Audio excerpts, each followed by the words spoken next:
¿Por qué Brasil no es Argentina?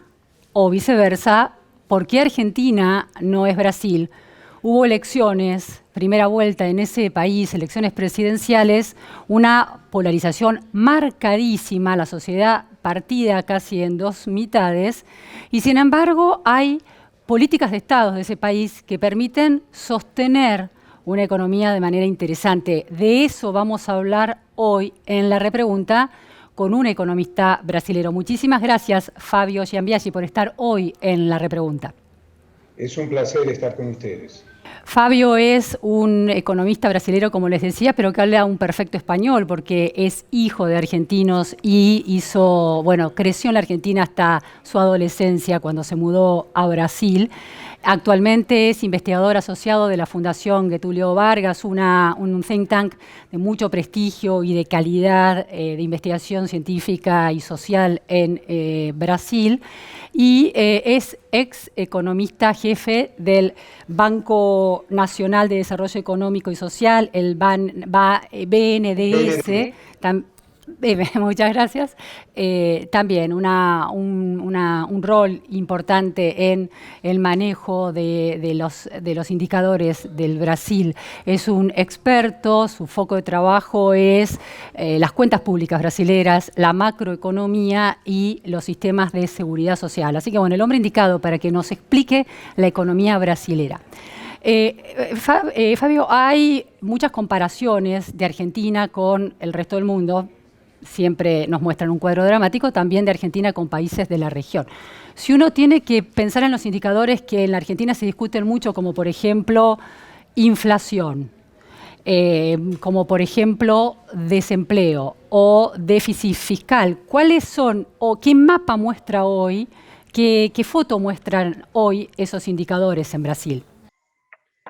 Bueno, Brasil durante muchos años tuvo una historia bastante parecida a la de la Argentina. No sé si ustedes se acuerdan de lo que hace muchos años llamaban el efecto Orlov, ¿no? Lo que ocurría en la Argentina, después ocurría en Brasil, el plan austral, después el plan cruzado, el plan primavera, el plan verano, la convertibilidad y después el real aquí, etc. Pero en los últimos 20, 25 años hay dos elementos que son claramente distintivos de la realidad brasileña con respecto a la Argentina, al margen de otros elementos en que hay un paralelo. Pero estos dos puntos son la dinámica de la inflación, completamente diferente en Brasil con respecto a la de la Argentina, y una diferencia fundamental. A partir de comienzos de la década del 2000, Brasil pasó por una etapa de una gran acumulación de reservas, al mismo tiempo en que se verificaban los efectos del ajuste externo que había sido hecho por el país en la segunda mitad del gobierno Fernando Henrique y en los primeros años del gobierno Lula. Eso llevó a que a mediados de la década, ya por el 2007, 2008, un poco después de la mitad de la década, Brasil haya alcanzado un volumen de reservas internacionales que es mayor, era y sigue siendo mayor, que el de la deuda externa brasileña.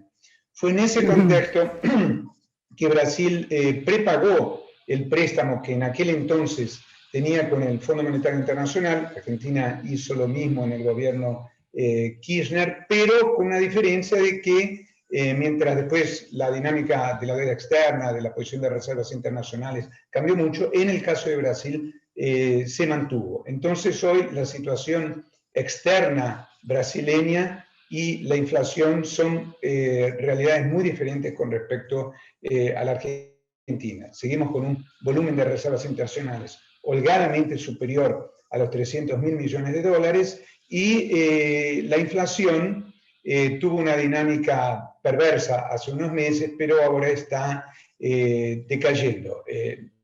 Hay que hacer aquí una distinción con respecto a lo que está ocurriendo específicamente en los últimos meses, claramente con un sesgo electoral. Cuando uno ve los índices de inflación, ve inflación, inflación, inflación. Llega julio, agosto y septiembre, julio y agosto ya fue divulgada, la de septiembre va a ser divulgada dentro de poco van a ser 3 meses de deflación. Te puedo asegurar que no es coincidencia que eso haya sido 3 meses antes de las elecciones, ¿no? Pero al margen de eso, indudablemente es una dinámica inflacionaria mucho más favorable. Llegamos a tener... Pero pongámosle números. Interanualmente, de octubre a octubre del año pasado, ¿cuál es la inflación de Brasil?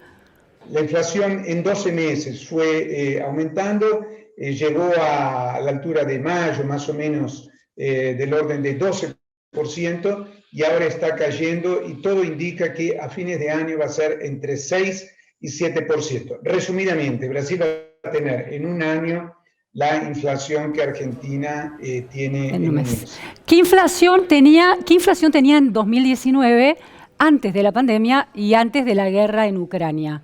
La inflación, hay que tener en cuenta lo siguiente. Brasil tiene un régimen de metas de inflación. Al comienzo de la entrevista se mencionó la expresión políticas de Estado. Claramente la política antiinflacionaria es indudablemente una política de Estado en Brasil. Y ahí voy a volver un poquito en el tiempo atrás. Este es un régimen formal que fue establecido en el segundo gobierno de Fernando Henrique Cardoso en 1999, ya llamado régimen de metas de inflación, similar al que Argentina intentó adoptar en el comienzo del gobierno Macri, con Sturzenegger en la presidencia del Banco Central, pero en fin, una serie de razones que no cabe aquí analizar. En el caso argentino fracasó. Entonces, hay un sistema de bandas con sus tropiezos iniciales, pero que, grosso modo, venía siendo respetado, con una banda que durante muchos años se mantuvo con una meta de 4,5, y con la banda se modificó un poquito a lo largo del tiempo, pero podemos entenderla en líneas generales como un máximo de 6% de inflación y un mínimo de 3%, o sea, una banda de 1,5% para arriba o para abajo. En el gobierno Dilma Rousseff, en lugar de perseguir la meta, en realidad claramente el gobierno se da por satisfecho con quedar en la parte de arriba de la banda.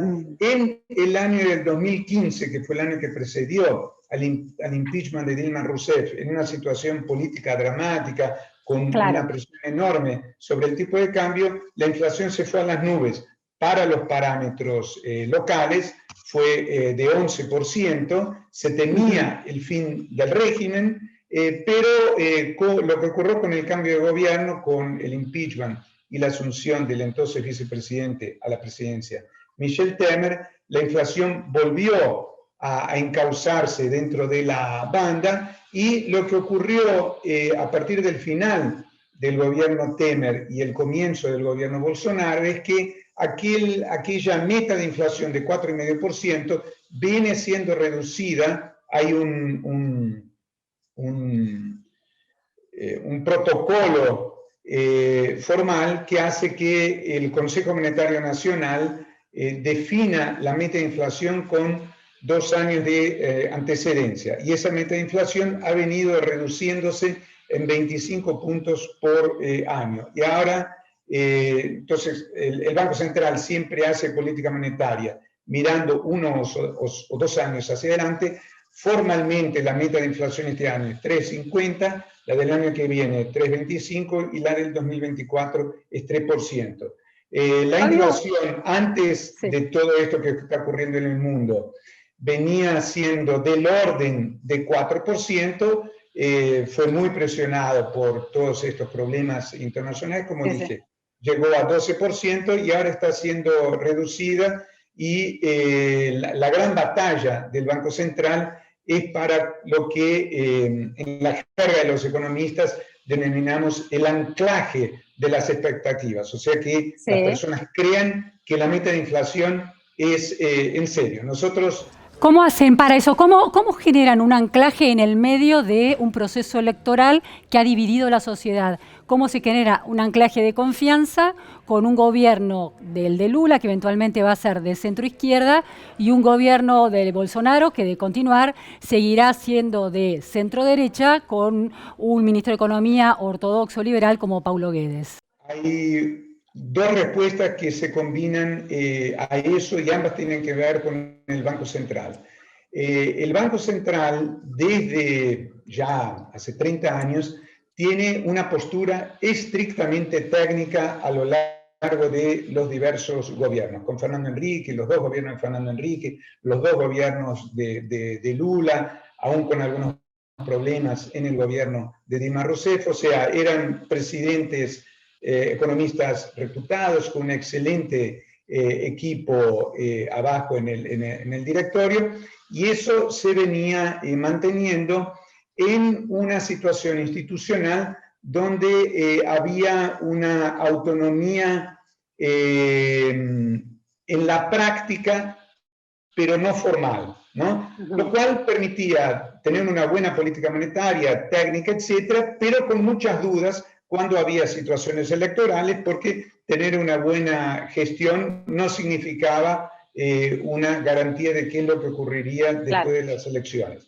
Lo que ocurrió en el actual gobierno es que después de muchos años de debate, finalmente se aprobó la autonomía formal de la autoridad monetaria, en un régimen muy similar desde el punto de vista institucional al que existe en Estados Unidos, en la Fed. Entonces cambia el presidente de la República, pero no el presidente del Banco Central, naturalmente en el comienzo de la gestión del presidente de la República. O sea, el presidente del Banco Central tiene mandato de 4 años, pero intercalado con el presidente de la República. Entonces, es muy interesante eso, Fabio, eso es muy interesante, el hecho de que esté tan institucionalizado esa autonomía y al mismo tiempo que esté intercalando la terminación de los mandatos, el del presidente y el del Banco Central, casi como el del Banco Central se convierte en una especie de primer ministro de la economía que dura más allá del cambio de gobierno, ¿no?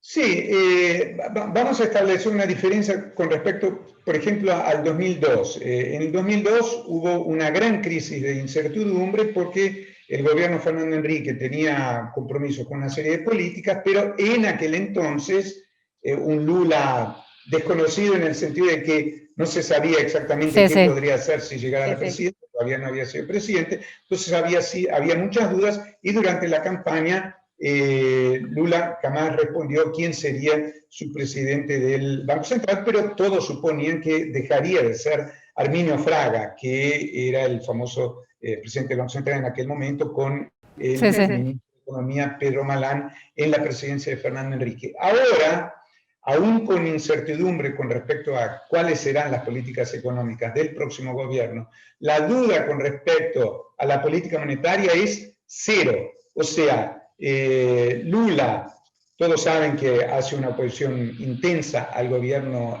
Bolsonaro, pero jamás emitió en la campaña una única opinión tendiente a decir que él va a cambiar al presidente del Banco Central. O sea, hay 100% de seguridad de que el presidente del Banco Central, el día 1 de enero, cuando cambie el gobierno, va a ser Roberto Campos Neto, que es el actual presidente del Banco Central. Evidentemente, si gana Lula, es difícil, en principio, pensar que Roberto Campos será reconducido después a un nuevo mandato. Pero esa decisión va a ser tomada a fines del 2024 y entonces, si Lula gana, se sabrá perfectamente qué piensa en materia de economía, cuál es su gestión, etc. Fabio, ¿necesita la aprobación del Congreso ese nombramiento del presidente del Banco Central en Brasil? Sí, pero ese nombramiento ya ocurrió, esa aprobación ya ocurrió. No claro, pero el del próximo, digo, claro. Por el nuevo gobierno, o sea... cuando termine el mandato actual, el del próximo me refería. Quiero plantearle... Si el presidente que sea elegido así lo quiere y si el actual presidente del Banco Central está dispuesto a continuar, puede continuar. Si el nuevo presidente quiere cambiar de presidente, envía el pliego con otro nombre y el Congreso decide. Fabio, muy interesante. Quiero empezar a plantear puntos para aprovechar el tiempo y tocar distintas cuestiones. Primera, política de Estado que usted señala desde Cardoso en adelante, e inclusive muchos lo ponen desde el plan real, en el gobierno de Itamar Franco en adelante, es una política muy estable en este tipo de institucionalidad macroeconómica, política monetaria, que da el anclaje necesario. En términos de déficit fiscal, hay una regla que funciona en Brasil de no autorizar gasto público, aumento de gasto público por encima del aumento de inflación. Sin embargo, un ortodoxo como Paulo Guedes, en el contexto de la pospandemia y en el contexto electoral, aumentó esa cifra o pretendió hacerlo. ¿Cómo se ve esa posibilidad de torcer esa regla o finalmente fue menor? ¿Cómo es ese panorama? Vamos a entender aquí una cosa, si me permite, porque yo acompaño de cerca a la Argentina en función de esas raíces familiares y yo reconozco que hay una tentación a establecer asociaciones entre la realidad que uno conoce y la realidad del vecino. Y entonces, en función de una realidad que es un elemento en común, que es la famosa grieta, que existe en la Argentina y pasó a existir en los últimos años aquí, a veces se hacen asociaciones entre grupos políticos o propuestas, etcétera, que no son totalmente correctas. Entonces, en los términos del debate en la Argentina, muchas veces veo la idea de que el gobierno Bolsonaro representaría un gobierno totalmente liberal, etcétera. Yo hago un chiste diciendo que Bolsonaro y el liberalismo son dos paralelas que no se encuentran ni en el infinito. Hay que tener eso en cuenta porque esto es fundamental. El gobierno Bolsonaro no es un gobierno liberal stricto sensu. Paulo Guedes tiene una formación chicagiana, natural, liberal, pero él se adaptó a las circunstancias políticas y lo que estamos viendo ahora es un intento fuerte de expansión del gasto público asociado a las elecciones. La regla esa que mencionaste, efectivamente, fue un cambio de regla fundamental, pero establecido por Michel Temer en el año del 2016, después del impeachment. Para que tengamos una idea, el gasto público primario, o sea, sacando los intereses, del gobierno nacional en Brasil entre 1991 y 2016, en términos reales, se había expandido a un ritmo de 5% al año promedio, una enormidad, ¿no? Entonces, había pasado de 14% del producto en 1991 a 24% del PIB en el año del 2016. La dinámica de eso era explosiva, era muy peligrosa y podía llevarnos a una situación absolutamente catastrófica. En ese momento, el gobierno Temer manda un proyecto de cambio constitucional que es aprobado y fue un cambio notorio de expectativa. En aquel momento el dólar se desinfló, los intereses cayeron, la inflación cayó, etcétera, etcétera. ¿Qué es lo que ocurrió? Se definía una regla por la cual durante 10 años el gasto no podría aumentar en términos reales, o sea, estaría condicionado por el IPC. Lo que ocurre es que a medida que Brasil se aproximó al proceso electoral actual, esa regla, que era una regla muy dura, dejó de gustarle al presidente Bolsonaro. Entonces, ¿qué es lo que hacen los políticos cuando una regla no les gusta? Cambian la regla. Entonces, una regla que era para ser una regla durísima, ya fue cambiada 2 veces en el ámbito de los últimos 12 meses por el gobierno Bolsonaro, con un gobierno, con un método arrollador sobre el Parlamento. Entonces, eso hizo que en la práctica, formalmente, la regla siga vigente, pero habiendo desplazado el nivel y con un truco que es el siguiente. En la regla original se definía no un techo, y sí un techo para un conjunto de gastos, permitiendo que algunas pequeñas rúbricas quedasen afuera. Entonces la trampa de los políticos consistió en colocar más gastos en lo que se llama el extratecho, o sea, lo que está arriba del techo, pero es admitido por la legislación. Entonces, esta regla hoy no sirve para nada, está completamente Claro. desmoralizada y con un cierto sesgo por las críticas que naturalmente suscita el PT, en función de equívocos de política económica muy serios que cometió en el pasado, se le pide al candidato Lula una serie de precisiones asociadas a sus compromisos fiscales, que son correctísimas, porque ¿qué es lo que va a hacer Claro. Lula? Es una gran incógnita, pero que en realidad caben también para Bolsonaro, en el sentido de que la regla actual, todos saben que va a cambiar, sin que se sepa exactamente Claro. qué dirección. Pero no es una Fabio, si sigue Bolsonaro, la regla es clara. Si gana Lula, nadie sabe qué va a pasar. En ninguno de los dos casos se sabe qué va a pasar con esa regla.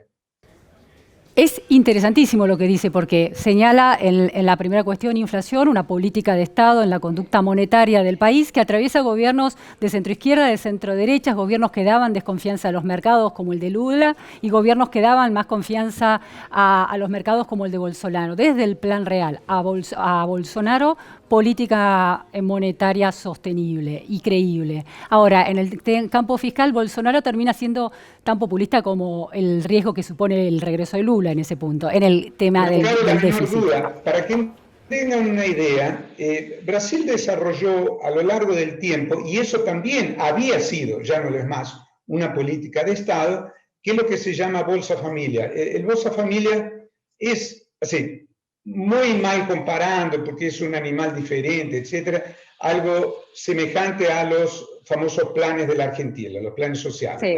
Pero es una política mejor concebida, con un apoyo político más amplio, etcétera, que es el desarrollo de políticas que se habían iniciado en el gobierno de Fernando Henrique y que fueron inteligentes y adecuadamente ampliadas en los años del gobierno Lula y después se vinieron manteniendo. Para que tengan una idea. Fabio, sí, el dato que tengo es que 54 millones de brasileros salieron de la pobreza por ese plan social. Sí, a lo largo del tiempo, ¿no? Sí. El plan Bolsa Familia fue muy evaluado por el Banco Mundial, por organismos independientes, etc. Pero para que tengamos una idea de lo que significaba, eso significaba pagarle 200 reales, muy grosso modo $40 por mes, a hasta hace poco tiempo 13 millones de familias. ¿Qué es lo que hizo Bolsonaro? Amplió esto a 600 reales, o sea, 3 veces, y multiplicó por 50% por el número de familias beneficiadas, ahora es 21 millones de familias, ¿no?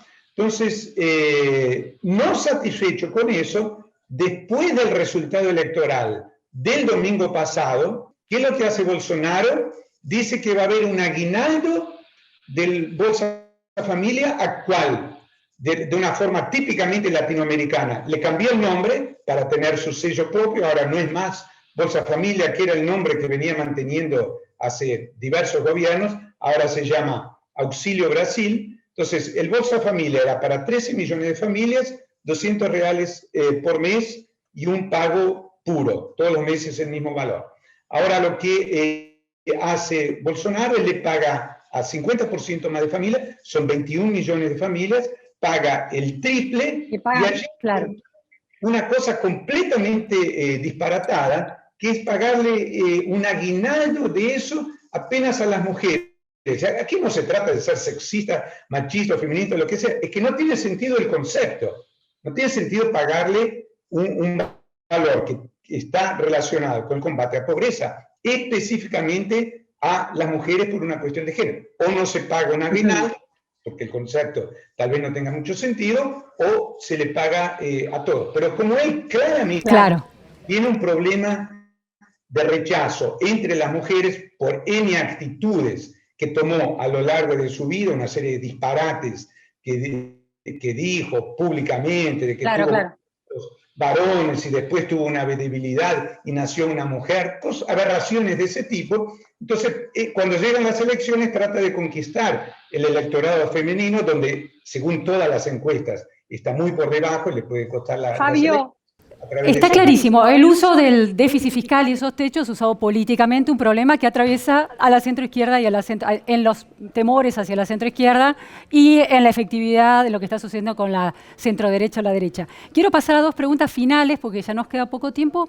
Una tiene que ver con ese Bolsonaro que se parece por lo menos a los cucos, a los miedos que hay en torno a Lula a la hora de aumentar el gasto público en función de sus intereses electorales. Quiero pasar al Bolsonaro liberal que privatiza, ha hecho privatizaciones, la privatización de la compañía de Electrobras, ¿no? Por ejemplo, y también puertos, caminos, desregulación de ferrocarriles. Esa política, ¿cómo es evaluada en términos del impacto que ha tenido en la macroeconomía y en el sector productivo brasilero? Aquí hay que entender lo siguiente, había un enorme rechazo, en mi opinión injustificable. Yo trabajé personalmente mucho en las privatizaciones del BNDES hace muchos años. Había un enorme rechazo social, ideológico a las privatizaciones en los años 90. Poco a poco las resistencias fueron vencidas, hubo un programa muy importante de privatizaciones en el gobierno Collor, un programa más importante todavía, más masivo, en el gobierno Fernando Henrique, y después prácticamente las privatizaciones desaparecieron del mapa. En función de lo que ocurrió en el pasado, el número de empresas estatales relevantes hoy en Brasil es muy inferior al de otras épocas. Durante muchas décadas, el sector estatal era predominante en el sector siderúrgico, en el sector petroquímico, en el sector de fertilizantes, etcétera. Y últimamente, en realidad, en materia de grandes empresas estatales, lo que quedaba era Petrobras, que es el monstruo sagrado, equivalente a la que era YPF en la Argentina, Electrobras en el sector eléctrico, y grandes bancos estatales, en particular el Banco Brasil, la Caixa Económica Federal y naturalmente el Banco Nacional de Desarrollo. Entonces hubo una gran propaganda supuestamente privatizante, etcétera, pero en la práctica lo que se privatizó efectivamente en el sentido de tener un activo que era estatal y pasó a ser de dominio privado, al final del gobierno fue Electrobras. Entonces, eso no llegó a tener impacto hasta ahora porque ocurrió hace 2 meses. En el resto no hubo avance en lo que se menciona sector ferroviario, rutas, etcétera. Todo eso es continuidad de un plan que ya venía desde hace varios gobiernos que se hacen concesiones para rutas. Eso no es una novedad. Fabio, lo paso a dos preguntas también puntuales y cortitas. La gestión de Paulo Guedes, reforma laboral, una de las evaluaciones es que generó creación de empleo formal muy contundente. ¿Cómo evalúa usted eso? ¿Cómo fue esa reforma y qué resultado tuvo? Nuevamente, la reforma principal en ese caso fue hecho por el gobierno del presidente Temer, el gobierno anterior a Bolsonaro. Así como Lula se apropiaba inteligentemente y políticamente de algunas conquistas en el campo de la política antiinflacionaria de Fernando Henrique, Bolsonaro, de una forma también políticamente hábil, se apropia de reformas que en realidad fueron hechas por Temer. Mi opinión es sumamente favorable a la reforma hecha, pero el grueso de la modificación básicamente consiste en la posibilidad de algunos contratos temporarios y en el principio de que habiendo determinados acuerdos, lo acordado prevalece sobre lo legislado, como para darle una mayor flexibilidad al mercado laboral, que entiendo que es una cuestión que es muy importante en el debate económico y político también en la Argentina. ¿Con qué tasa de empleo y de desempleo ingresó Bolsonaro a la presidencia y con qué tasa sale? La tasa estaba alrededor del 12%, en la crisis dramática de la pandemia llegó a ser de más de 14% y ha venido bajando de una forma bastante sostenida. La última medición fue inferior a 9%, con problemas típicos de la sociedad de América Latina, mucha informalidad, etcétera, pero indudablemente es un elemento donde hay una mejoría clara. Esa es tasa de desempleo me estaba hablando, ¿no? De desempleo inferior a 9%. Bien, y Fabio, otra cuestión es, Brasil, a pesar de América Latina, a pesar de estar en un continente que está asignado por las brechas de desigualdad y por una voluntad de salir del lugar de emergente, pero con poca capacidad de lograrlo, tiene logros económicos muy contundentes. Francisco Monaldi, un economista que se dedica al sector de la energía, dice que Brasil es el gran éxito de América Latina en los últimos 25 años en el sector energético por haberse convertido de importador neto de petróleo a exportador neto de petróleo. En la Argentina, desde el sector del agro, por ejemplo, Gustavo Idigoras, de una de las principales cámaras de agronegocios, compara la productividad del sector de la soja en Brasil y dice que la productividad de ese sector creció el 100% en los últimos 10 años y en la Argentina creció 0%. Eso también, esos resultados económicos son una buena foto de cómo está funcionando la producción, la economía del sector privado en Brasil, más allá de los cambios de gobierno y de los signos ideológicos en esos cambios de gobierno. Indudablemente, pero esto es una característica nuevamente del país, en este caso específico, y no necesariamente del gobierno Bolsonaro, independientemente del reconocimiento de que políticamente buena parte del agro está apoyando a Bolsonaro.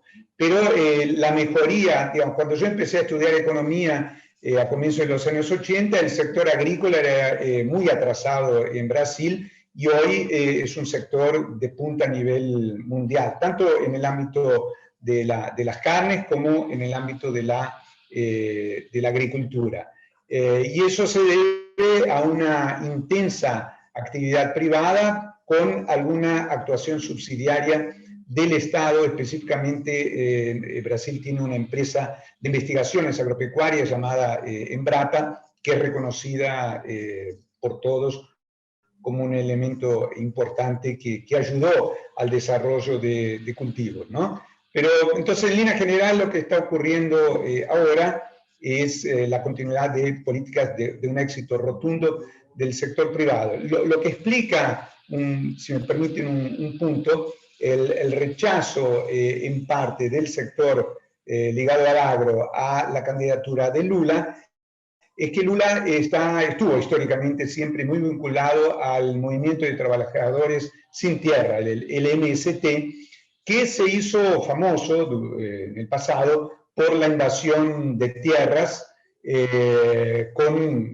cometiendo una serie de violencias jurídicas, etc. Sí, sí. Entonces, en función de eso, hay un rechazo claro de la parte mayoritaria del agro con respecto a la candidatura de Lula.